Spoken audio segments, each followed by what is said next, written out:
Hi friends, నమస్తే, good evening. ఎలా ఉన్నారు? బాగున్నారు? నేనైతే బాగున్నా. మీరు బాగుండాలి కోరుకుంటున్నానండి.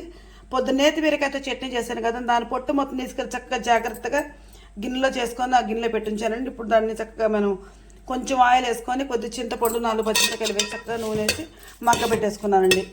కాసిన వేసిన చక్కగా కొద్దిగా నూనె వేసుకొని వేయించి రెడీ ఉంచానండి. చక్కగా ఇప్పుడు ఈ చింతపండు, ఈ బీరకాయ తొక్కలు, ఈ వేరుశనగ గింజలు, ఈ పచ్చిమిరకాయలు కలిపేసి మనం పసుపు ఉప్పు కారం వేసుకొని పసుపు ఉప్పు వెల్లిపాయ జీలకర్ర వేసుకొని చట్నీ పట్టేసుకొని తాలింపు పెట్టేసుకొని సూపర్ ఉంటుందండి. ఇప్పుడు నేను చట్నీ పట్టేస్తానండి.